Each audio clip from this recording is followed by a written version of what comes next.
Admito para vocês que passou rápido, galera. Fim do primeiro turno do Campeonato Brasileiro, pelo menos pra gente, né? Tem alguns clubes que ainda vão jogar, tem clube com 1, 2, até com 3 jogos a menos, mas o Fluminense já encerrou a sua participação nesse primeiro turno do Campeonato Brasileiro, temporariamente na 7ª colocação com 25 pontos.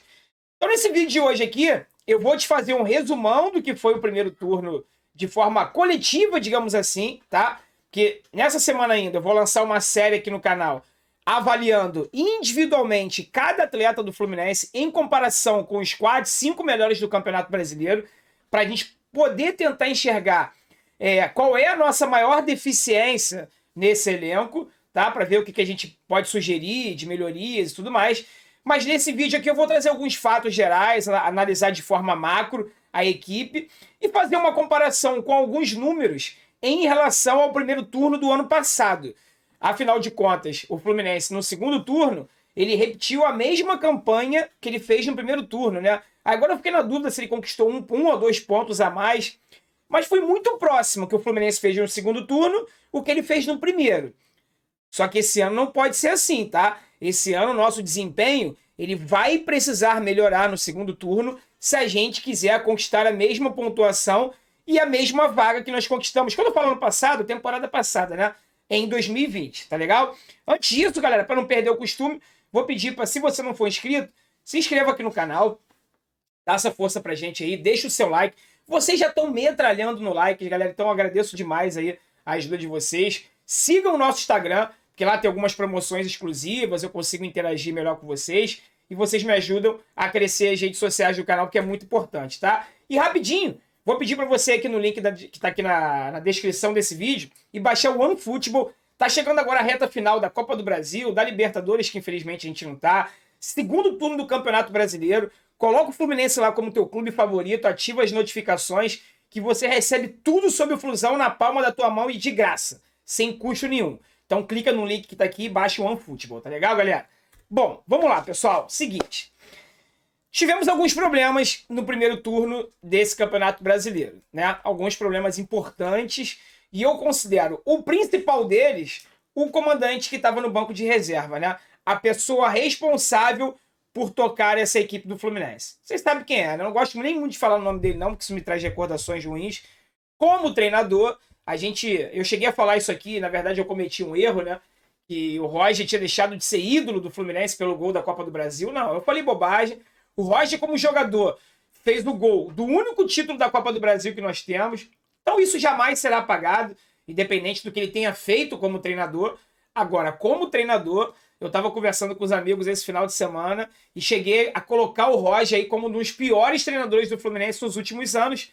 Mas aí o Pedrão me lembrou que teve o Oswaldo de Oliveira, né? E apesar do Oswaldo ter ficado tão poucos jogos no comando do Fluminense, nada supera o Oswaldo de Oliveira no comando do Fluminense. Então, assim, continuo colocando o Roger entre os piores, mas não o pior, porque o que o Oswaldo fez aqui foi brincadeira, né, galera?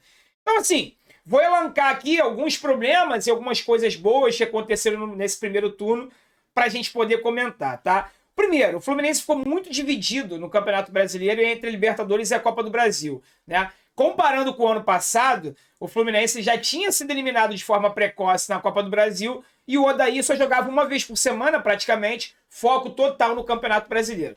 Então, essa é a primeira diferença e, infelizmente, foi um problema, digamos assim. Atrapalhou um pouquinho a nossa campanha nesse primeiro turno, na minha opinião.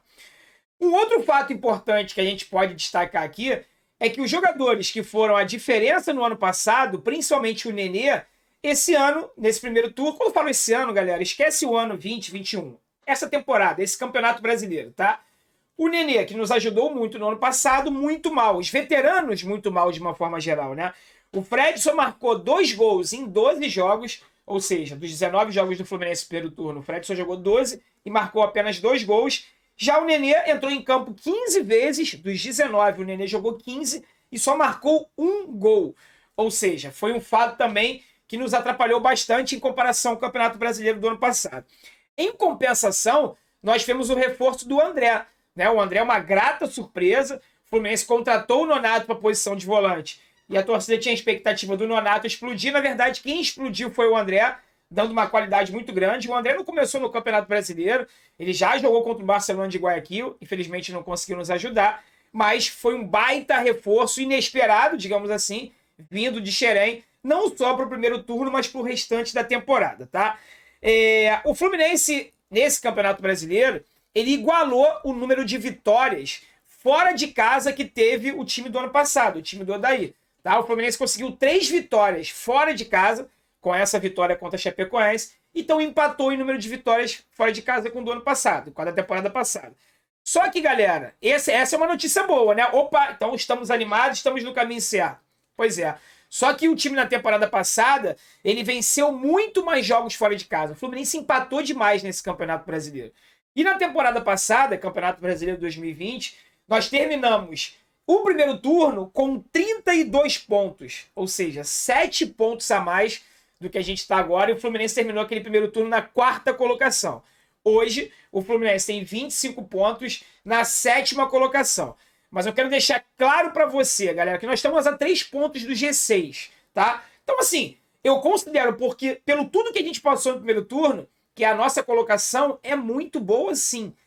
Só que pode ser uma posição enganosa. Como eu já falei para vocês, tem vários times que estão atrás da gente com 1, 2 e até 3 jogos a menos. Então pode ser que quando todo mundo tiver com 19 pontos, com 19 jogos, perdão, o Fluminense não esteja ali na 7ª colocação, tá? Estamos no momento temporariamente. É importante destacar isso. Nós jogamos 3 jogos com time reserva, como eu falei da Copa do Brasil, da Libertadores. Foram 3 jogos, não com equipe mista, equipe reserva. E o Fluminense só ganhou uma delas, que foi contra o Sport fora de casa. Inclusive, com 2 gols do Luca, né? Foi contra o Bragantino, contra o Sport e contra o Grêmio. Contra o Grêmio, todo mundo lembra aquela vergonha, que o jogo estava empatado até o último minuto, quando o Calegari deu aquela butinada dentro da área, cometeu o pênalti, a gente perdeu para um time do Grêmio, que nunca tinha vencido ninguém. Aquele um pontinho ali, hoje está fazendo muita falta. E a gente sabia que isso ia acontecer, né? Depois que o Fluminense saiu da Libertadores, infelizmente, graças ao seu Roger Machado, fomos eliminados da Libertadores da América, que era pra gente estar focadaço agora no Fla-Flu, e talvez ainda deixando o Campeonato Brasileiro de segundo plano. Depois que a gente saiu da Libertadores, o Fluminense não perdeu mais, tá? O Marcão assumiu o comando da equipe e nós saímos da 16ª para a 7ª colocação. E só não estamos em 6º porque tropeçamos contra o Juventude em casa, num jogo que o Fluminense jogou muito bem e merecia a vitória, tá? Caio Paulista foi o jogador ao lado do Bobadilha que mais ficou fora de jogos nesse primeiro turno, tá? Foram 7 jogos fora pelo Campeonato Brasileiro. É muita coisa, né, galera? Um jogador que fazia bastante diferença pra gente, tá? O Bobadilha, que tá nos ajudando aí nos últimos 3 jogos, marcou 2 gols, também ficou fora por 7 jogos. Samuel Xavier ficou fora 4 jogos. E aí Luiz Henrique, Fred, Gabriel Teixeira ficaram fora de 2 jogos cada um. Tem outros jogadores que ficaram ausentes, mas um número menor de jogos, tá? E o Nino, né? O Nino que eu vou colocar aqui na tela para vocês agora. Isso aqui é uma novidade também que já eu vou trazer para vocês aqui no canal, galera. Eu vou começar a fazer card. Já comecei, na verdade. Esse aqui é o card do Nino. O Nino foi eleito aí, pelos aplicativos de scout, o melhor atleta do Fluminense nesse primeiro turno, tá? Com média de pontuação 7.10. Lembrando que o Nino não jogou todos os jogos, porque ficou fora bastante tempo aí com a seleção brasileira nas Olimpíadas, tá? Curtiram o card? Tá bacana? Fui eu que fiz, hein? Tô fazendo de todos os atletas e em breve eu vou disponibilizar esse card para vocês nas redes sociais aí para vocês usarem da forma que vocês quiserem, tá bom, galera? Deixa opinião aqui nos comentários se vocês curtiram o card ou não, se tem alguma sugestão, mas eu achei que ficou muito bacana, tá? Bom, vamos lá. Agora eu vou passar rapidamente para você aqui o desempenho do Fluminense comparado aos outros clubes desse Campeonato Brasileiro. Lembrando que o desempenho individual eu vou trazer numa série ainda essa semana aqui. Vou analisar jogador por jogador aqui com vocês, tá legal? Então vamos lá, galera. O desempenho do Fluminense em relação a gols marcados. O Flu marcou 18 gols em 19 jogos. Ou seja, na minha opinião, a média é muito ruim, né? O Flu tem o 8º pior ataque do campeonato, empatado com o Corinthians. Olha que ponto. Luca é o artilheiro tricolor no Brasileiro com 3 gols, seguido por Fred, Bobadilha e Caio Paulista, cada um com 2. Caio Paulista ficou fora 7 jogos e mesmo assim é o vice-artilheiro. dá para ver que tem alguma coisa de errado, né? Lembrando que esses números que eu tô trazendo agora, desempenho do Flu versus outros times, eu tô pegando, tô lendo aqui de uma matéria que saiu no GE, tá legal, galera? Então a fonte aí das informações, tem até soluço agora aqui no meio do vídeo. Eu tô tirando aqui, parabéns à rapaziada do GE, o espião estatístico que trouxe esses números que eu tô lendo agora. Os anteriores foi uma apuração minha, tá legal? Gols sofridos. O Fluminense sofreu 20 gols em 19 jogos, ou seja, a gente tem uma média de menos um gol por jogo feito e temos uma média de mais de um gol por jogo sofrido. Isso é muito ruim, né? O Fluminense tem só a 10ª melhor defesa do campeonato, empatado com São Paulo, Palmeiras e Fortaleza.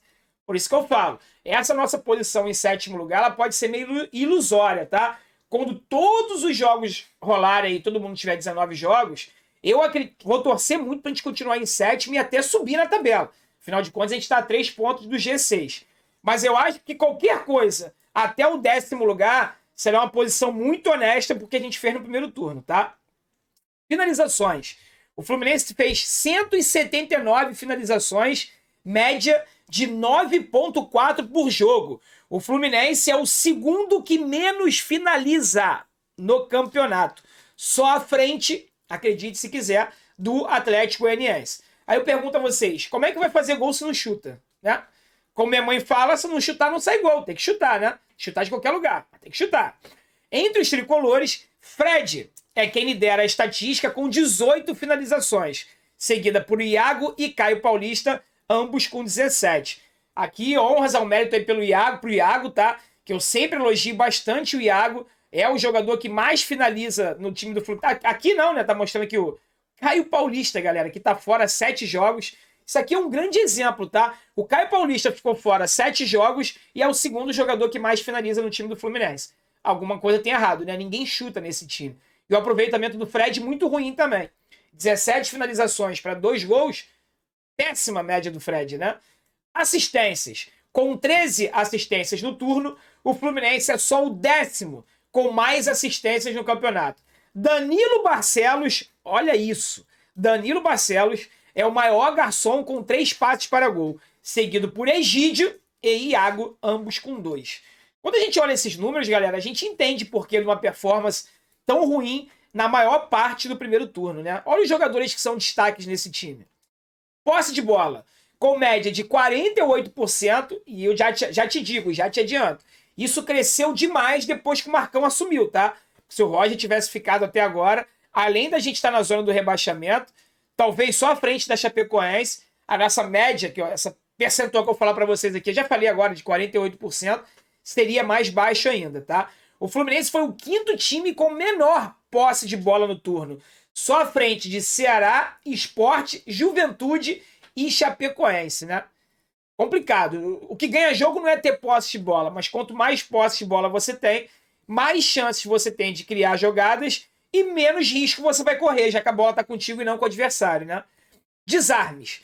Com 443 desarmes, o Fluminense foi o 5º que mais desarmou no turno.